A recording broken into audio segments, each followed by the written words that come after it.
take a moment and look at the beginning of Genesis. Read slowly. You'll notice something unusual, a contradiction woven into the foundation of the sacred text. In Genesis chapter 1, God creates man and woman together at the same time in the divine image. But just a page later, in Genesis chapter 2, the story changes completely. First Adam, then animals, and finally Eve, formed not from earth but from Adam's rib. This isn't a plot hole. It's the fingerprint of an ancient transformation, a deliberate reshaping of how humanity would understand power, gender, and the divine for thousands of years. Today, we uncover how the original vision of a unified creation was overwritten and why it still matters. Let's begin where the Bible begins, Genesis chapter 1. The text says, "So God created humankind in his image, male and female he created them."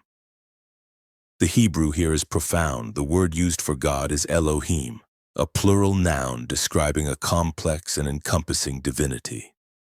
The word Adam does not mean a man named Adam, it means the earth creature, or humankind. Many Jewish commentators, from the Midrash to the Zohar, understood this first human as a complete being containing both male and female principles, a unified creation reflecting a unified God. This follows the ancient law of order.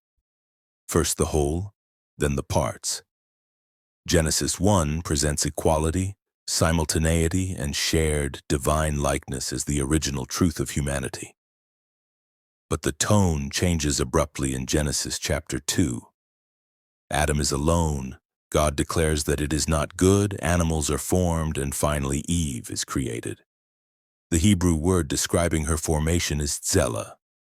Although translated as rib, tzelah actually means side or half. Early Aramaic texts understood this as the splitting of the original human into two distinct beings. But when tzelah is flattened into rib, the meaning collapses. Woman becomes derivative, made from man, after man, and for man.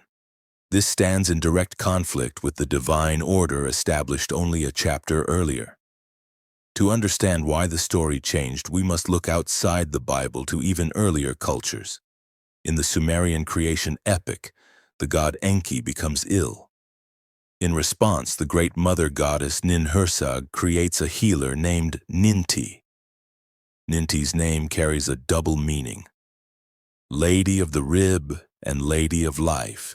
In Sumerian, the same word means both rib and life.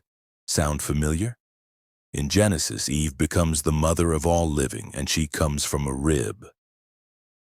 The biblical version preserves the symbol but strips away the goddess. A divine feminine healer becomes a dependent helper. This is not coincidence. It reflects a long historical struggle in ancient Israel to remove goddess worship, especially the worship of Asherah, and to consolidate divine authority under a singular masculine god, Yahweh. This edited creation order became one of the most powerful tools in human history. Early church fathers like Tertullian and Augustine built social hierarchy directly upon it. Tertullian called woman the devil's gateway. Augustine declared that woman's secondary creation reflected her natural subordination. These interpretations shaped law, culture, marriage, education, and moral philosophy for centuries. The divine feminine, once openly present as wisdom in Proverbs or as the Shekinah in Jewish mysticism, was pushed into silence. God became exclusively He, the Father, the King, erasing the earlier, more complex and inclusive Elohim. Yet the ancient understanding of the feminine never fully disappeared. It resurfaced in the deepest metaphors of human language and culture. We do not say Father Earth, we say Mother Earth, we say Mother Nature. Life emerges from the feminine body, from the earth itself. Ancient cultures across the world recognize this truth. Gaia in Greece, Prithvi in India, Isis in Egypt, Inanna in Sumer. The biblical editors did not merely revise a myth, They attempted to invert a universal spiritual order. The feminine principle was understood everywhere as the source, the womb, the ground of all being. The masculine was the activator, not the origin, but in the rewritten Genesis story, the masculine becomes the source and the feminine becomes the derived. What remains today is a palimpsest, a manuscript whose original writing is still visible beneath later edits. Genesis 1 is the untouched layer, declaring equality and shared divinity. Genesis 2 is the political layer placed on top. Even the medieval story of Lilith, Adam's first wife who refused subordination, can be seen as a memory of the original erased equality. So here is your invitation. Return to Genesis chapters 1 through 3. Read slowly. Feel the shift in tone. Notice the seam where one worldview ends and another begins. This is not about attacking any religion. It is about recovering a deeper, more holistic spirituality. When we erase the feminine from the divine, we distort our understanding of ourselves, our relationships, and the world we live in. The ancient intelligence was never about worshiping women instead of men.